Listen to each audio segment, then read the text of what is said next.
बात करते हैं मुद्दों की, दिखाते हैं सच, पीछा करते हैं आपके सरोकार से जुड़ी हर खबर का, लाते हैं सच, क्योंकि दिल में सच, जुबां पे सच।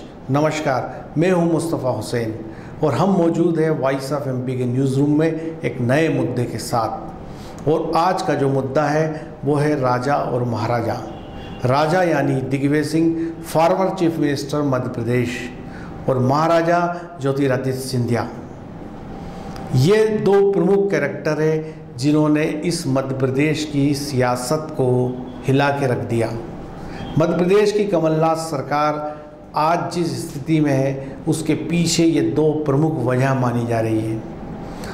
इसमें राजनीतिक प्रेक्षकों का साफ तौर पर मानना है कि ज्योतिरादित्य सिंधिया को मध्य प्रदेश का पीसीसी चीफ और राज्यसभा में नहीं जाने देने के पीछे कारण दिग्विजय सिंह थे, और उसी के चलते ज्योतिरादित्य सिंधिया आहत हुए और उन्होंने कांग्रेस को अलविदा कह दिया, जिसका परिणाम यह हुआ कि उनके समर्थक जो 19 विधायक थे वो एकांतवास में चले गए और मध्य प्रदेश की कमलनाथ सरकार पर संकट आ गया। अब सवाल ये उठता है कि राजा और महाराजा की इस लड़ाई में किसको क्या मिला। यदि हम राजा और महाराजा के एतबार से बात करें तो इस पूरी जो घटनाक्रम अभी तक घटा है, इसमें दोनों की लड़ाई में सबसे बड़ा नुकसान यदि किसी का हुआ है तो कांग्रेस पार्टी का, क्योंकि पहले ही कांग्रेस कम राज्यों में बची है और उन गिनती के राज्यों में एक मध्य प्रदेश भी था, और मध्य प्रदेश की सरकार इन दोनों की लड़ाई में संकट में आ गई। दूसरी खास बात, इसमें फ़ायदा किसको हुआ? इस पूरे घटनाक्रम में सबसे बड़ा फ़ायदा हुआ भारतीय जनता पार्टी को। ज्योतिरादित्य सिंधिया के बीजेपी में चले जाने के बाद 19 विधायकों ने कांग्रेस पार्टी से दूरी बना ली, जिसके चलते कांग्रेस की जो कमलनाथ सरकार है वो अल्पमत में आ गई। अब यदि ये 19 विधायक अपनी बात पर अडिग रहते हैं और ये विधानसभा अध्यक्ष के सामने मौजूद होकर इस्तीफ़ा दे देते हैं तो उस स्थिति में मध्य प्रदेश में बीजेपी की सरकार आसानी से बन जाएगी। इसलिए इसमें सबसे ज़्यादा फ़ायदे में अगर कोई है तो भारतीय जनता पार्टी। अब राजा और महाराजा के एतबार से हम बात करते हैं। दिग्विजय सिंह के बारे में जो कहा जा रहा है कि उन्होंने लगातार बारंबार ज्योतिरादित्य सिंधिया को मध्य प्रदेश की राजनीति में आगे बढ़ने से रोका, जिसके पीछे कारण है उनके बेटे जयवर्धन सिंह। वे मध्य प्रदेश में आने वाले समय में जयवर्धन को सीएम की कुर्सी पर देखना चाहते थे। उसके चलते वो लगातार जो है ज्योतिरादित्य सिंधिया की राह में रोड़ा बनते गए। अब दिग्विजय सिंह की यदि बात करें तो वो अपने मकसद में कामयाब हो गए। उसका कारण है कि ज्योतिरादित्य सिंधिया का परमानेंट कांटा निकल चुका है। ज्योतिरादित्य सिंधिया ने कांग्रेस को अलविदा कह दिया। अब ऐसी स्थिति में मध्य प्रदेश में दिग्विजय सिंह का एक छत्र राज्य हो गया, लेकिन इस स्थिति में कांग्रेस की सरकार चली जाएगी।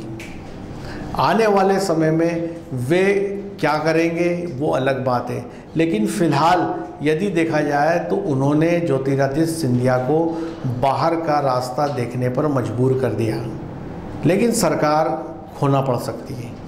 अब यदि ज्योतिरादित्य सिंधिया की बात करें तो उन्होंने जो निर्णय लिया राजनीति के लिहाज से जानकार उसे ठीक नहीं मानते, क्योंकि मात्र 44 साल की उनकी उम्र थी। 18 साल उनको सक्रिय राजनीति में हो गए। 18 साल की सक्रिय राजनीति के बेहद कम पड़ाव में वो 2 बार लोकसभा सदस्य चुने गए, केंद्रीय मंत्री बने, उत्तर प्रदेश जैसे बड़े राज्य के प्रभारी बने, लोकसभा में पार्टी के सचेतक बने। उसके बाद वे गांधी परिवार के किचन कैबिनेट के मेंबर माने जाते थे और देश के 10 बड़े के कांग्रेस के नेताओं में उनकी गिनती होती थी। वहीं पिछले विधानसभा चुनाव की यदि बात करें तो 50 विधायकों के टिकट उनके कहे अनुसार दिए गए थे, जिसमें से 8 विधायकों को मंत्रिमंडल में शामिल किया गया।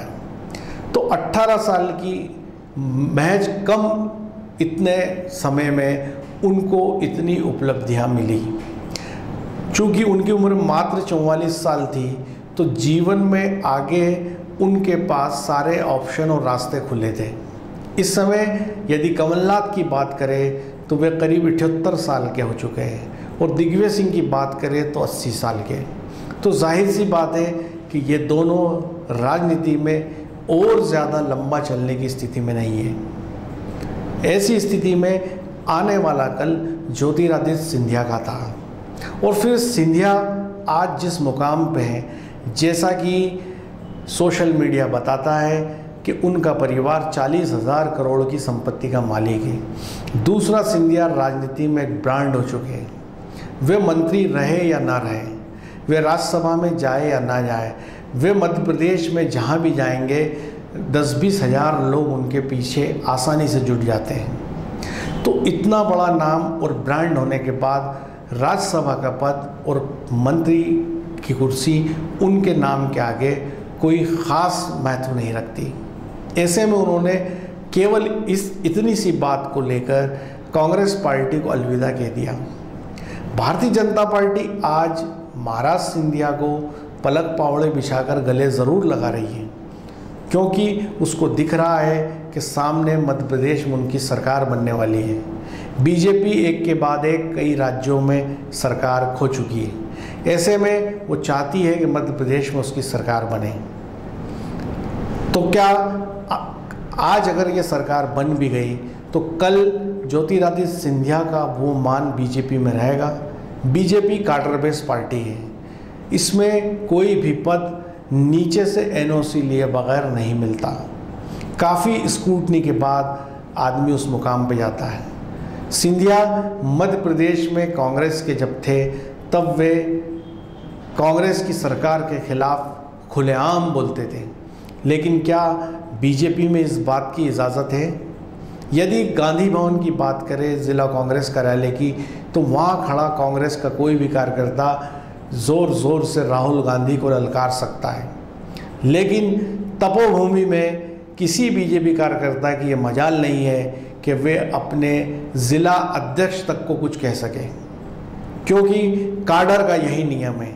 कार्डर बेस पार्टी में कोई भी अपनी मर्जी से न चल सकता है न बोल सकता है। ऐसी स्थिति में सिंधिया को भारतीय जनता पार्टी कितना आत्मसात कर पाएगी आने वाले समय में, ये आने वाला कल बताएगा। बीजेपी में मध्य प्रदेश में नेताओं की लंबी फहरिस्त है जो बरसों से भारतीय जनता पार्टी में काम करते रहे हैं, पार्टी को मजबूत करते रहे हैं। ऐसे में आने वाले समय में सिंधिया मध्य प्रदेश के सीएम हो पाए ये थोड़ा मुश्किल लगता है। इसके अलावा जो लोग सिंधिया के साथ भारतीय जनता पार्टी में गए उनका भविष्य भी उतना उज्जवल नहीं लगता। यदि मंदसौर से मुकेश काला की बात करें तो मंदसौर में वे ज़िला कांग्रेस के प्रेसिडेंट रहे। पिछले विधानसभा चुनाव में 3 विधानसभा सीटों पर मुकेश काला का नाम अव्वल नंबर पर चल रहा था। लेकिन यदि भारतीय जनता पार्टी के एतबार से बात करें तो क्या वे किसी नंबर पे पहुंच पाएंगे बीजेपी में? बीजेपी के मंदसौर में यदि बात करें तो बीजेपी में पहले ही इतनी लंबी फहरिस्त है कि मुकेश काला जैसे नेताओं का नाम आगे आना नामुमकिन जैसा लगता है। तो कुल मिलाकर आने वाले समय में सिंधिया को उतनी उपलब्धियां बीजेपी में शायद ना मिल पाए जितनी उपलब्धियां उन्हें कांग्रेस पार्टी में मिल सकती थी। अब महाराजा और राजा की इस लड़ाई में एक पक्ष और है और वो पक्ष है जनता। मध्य प्रदेश की जनता ने अपना अमूल्य वोट देकर विधायकों को चुना था, लेकिन आज के इस घटनाक्रम में वो मतदाता कहीं नहीं है। विधायकों को उन मतदाताओं का ख्याल भी नहीं है। आज मध्य प्रदेश में समूचा प्रशासन ठप पड़ा हुआ है।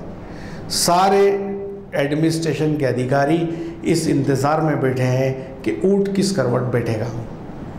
जो अफसर ज़िलों में पदस्थ थे उनके ऊपर भी अब तलवार लटकती हुई दिख रही है, क्योंकि उनको लगता है कल यदि भारतीय जनता पार्टी की सरकार आएगी तो वे हटा दिए जाएंगे। तो कुल मिलाकर के जिस किसी विभाग में यदि बात की जाए या वल्लभ भवन की बात की जाए तो कोई भी काम करने की स्थिति में नहीं दिखाई दे रहा। हर इंसान केवल एक ही फिक्र है कि मध्य प्रदेश की सरकार का क्या होगा, ये रहेगी या जाएगी। जो सरकार के हक में है, जो लोग खड़े हैं वो इस जद्दोजहद में है कि सरकार बचे। जो लोग सरकार गिराने की जद्दोजहद में हैं वे हर पल इंतज़ार कर रहे हैं कब सरकार गिरेगी, कब हमारी सरकार बनेगी, कब हम अपने लोगों को पदों पर बिठाएंगे। लेकिन इस पूरी कवायद में मतदाता कहीं खो गया है। मतदाता का कोई नाम नहीं ले रहा।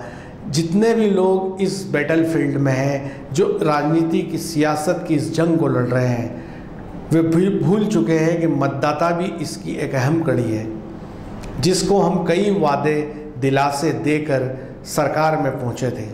लेकिन आज सरकारें रिमोट से चल रही है, जब चाहे जैसे चाहे उसको मोड़ दिया जाता है। इस समय पूरी दुनिया में कोरोना वायरस की चर्चा चल रही है। मेरा यह मानना है कि कोरोना वायरस भी भारतीय सियासत के इस वायरस से घबरा गया होगा, क्योंकि भारतीय राजनीति का जो वायरस है वो जिस तरह काम करता है उसका अंदाज़ा कोई लगा नहीं सकता। किस तरह से बैठे बैठे देश की राजनीति में एक बड़ा भूचाल खड़ा हो गया और कैसे एक चुनी हुई सरकार बैसाखियों पर आ गई। इस पूरे घटनाक्रम में कहीं ना कहीं जो लोकतंत्र के स्थापित मूल्य है वो आहत हुए हैं। किसी को किसी के साथ जाना हो या रहना हो वो अलग बात है, लेकिन जो सियासी ड्रामा चल रहा है वो ठीक नहीं है। कोई भी पार्टी हो, चाहे कांग्रेस या बीजेपी, वे अपने विधायकों को किसी सुरक्षित स्थान पर ले जाए, उनको एक जगह पर पुलिस सुरक्षा में रखे। आखिर ये ड्रामा क्या है? क्या आपको अपने प्रदेश की पुलिस पे एतबार नहीं रहा? क्या यहाँ के सुरक्षा इंतज़ामों पे भरोसा नहीं रहा? क्या आपको लगता है कि आपके विधायक को कोई भी खरीद लेगा? और विधायकों की बोली क्यों लग रही है? क्यों ये कहा जा रहा है हॉर्स ट्रेडिंग हो रही है? क्यों विधायक खरीदे जा रहे हैं? क्या ये पतन की राजनीति नहीं है? इस पूरे घटनाक्रम में मध्य प्रदेश का आम बाशिंदा पिस रहा है। एक तरफ जहाँ किसान परेशान है, कर्ज माफ़ी पूरी तरह हुई नहीं, प्राकृतिक आपदा के चलते किसानों को भारी नुकसानी हुई है और रोज़ हो रही है, वहीं उनकी जो उपज है उनका दाम उनको सही नहीं मिल रहा। इसके अलावा दूसरे और तमाम जो गरीब तबका जो है आज बिजली पानी सड़क से जूझ रहा है, दूसरी सुविधाएं उनको नहीं मिल रही है। तो जब एक तरफ उनके लिए काम करने का अवसर है, वहीं दूसरी तरफ आज मध्य प्रदेश में 2 तारीख से लेकर आज 14 तारीख हो गई, 12 दिन सरकार ने बिना काम किए निकाल दिए। तो आखिर हम बात आम जनता की करते हैं, आम वोटर्स की करते हैं, आम मतदाता की करते हैं, लेकिन इस पूरे घटनाक्रम में मतदाता की कौन सोच रहा है? वोटर की कौन सोच रहा है? उनकी परेशानियों की कौन सोच रहा है? अब आप ये देखिए कि कल तक मध्य प्रदेश में कोरोना का कहीं जिक्र नहीं था, लेकिन कल मध्य प्रदेश में अचानक घटनाक्रम बदला और पूरी प्रदेश सरकार कोरोना बोलने लग गई। अचानक मीटिंगें होने लग गई।